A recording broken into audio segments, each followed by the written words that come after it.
Let me put you in the shoes of younger me.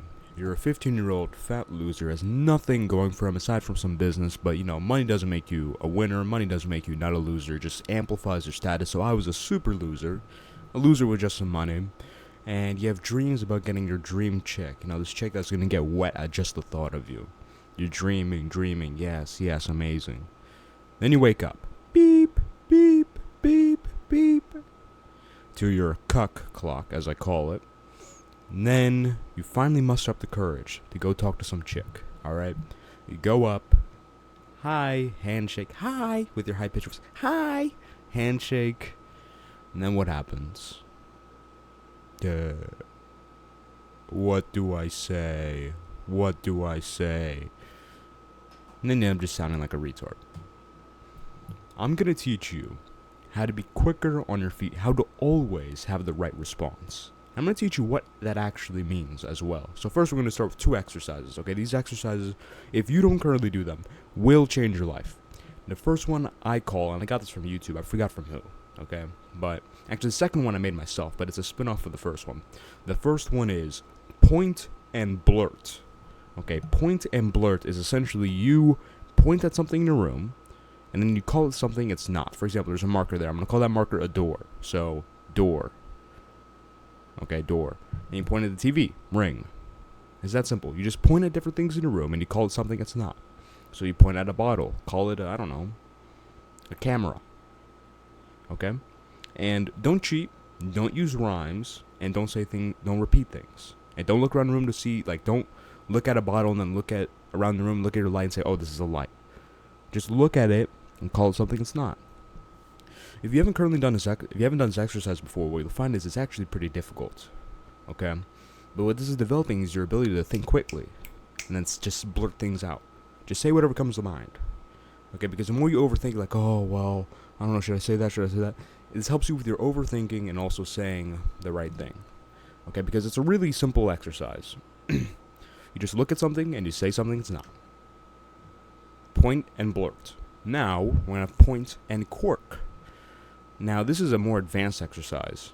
Okay, this is it's like 2.0, the version of the first one. You point at something, the same, but instead of saying something it's not, what you do is you make a joke out of it. So you make a joke. So, for example, I'm pointing at a marker. You have to make a joke regarding a marker. I don't know. Billy Bob had a marker, and he shoved up his nose, and he died from brain hemorrhages. And his whole funeral was just consisted of people laughing at him. And that joke wasn't that good, but you see the point, okay? You do this over and over and over again. I haven't really done that exercise much. I just came up with it a few days ago. So you keep doing that exercise over and over and over and over again, and eventually you're going to get better. And of course you have to use other aspects of humor, which I'll go over on this channel and other videos, but it's very simple it's not that easy, honestly, but it's simple.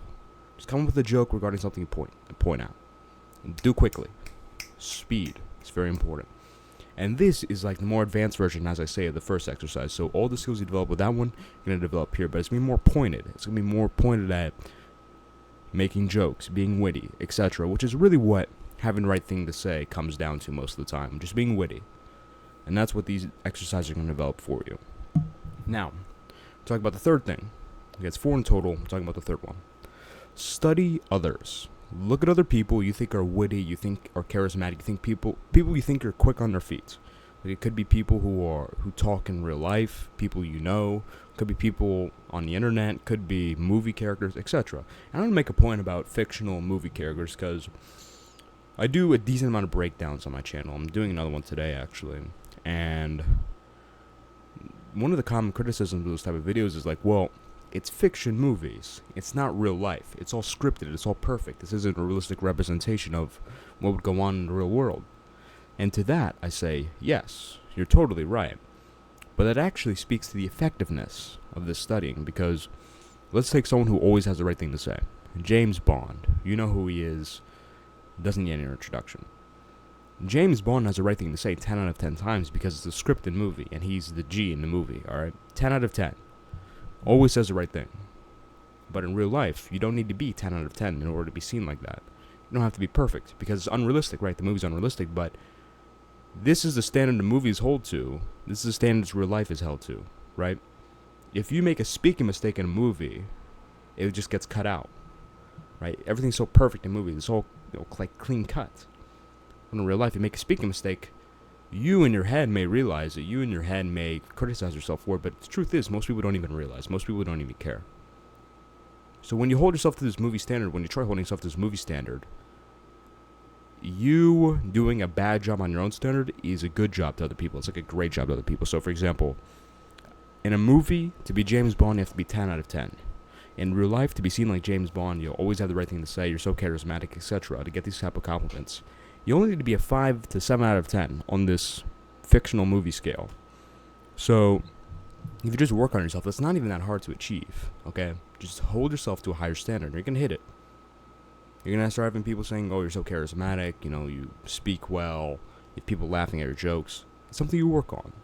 So, yes, these are fictional, these are scripted, etc., but that's actually a good thing for you. Now, 4, last one. This one is quite obvious. I'll take a sip of water to show how obvious it was. I don't know how that shows how obvious it is, but I don't care. I'm thirsty.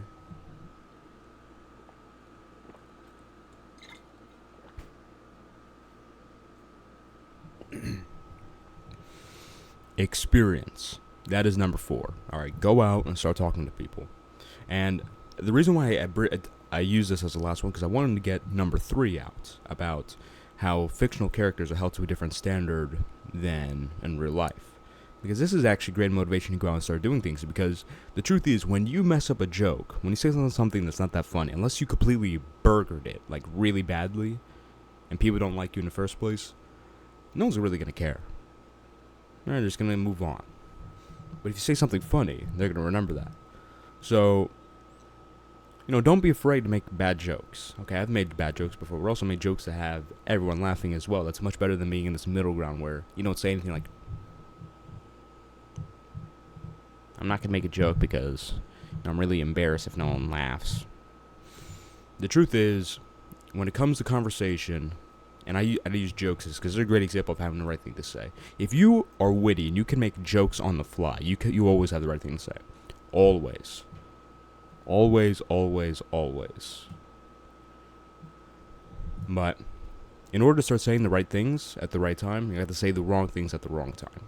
And you get better, you go better, you get better, and eventually, you're going to be on the money. Alright?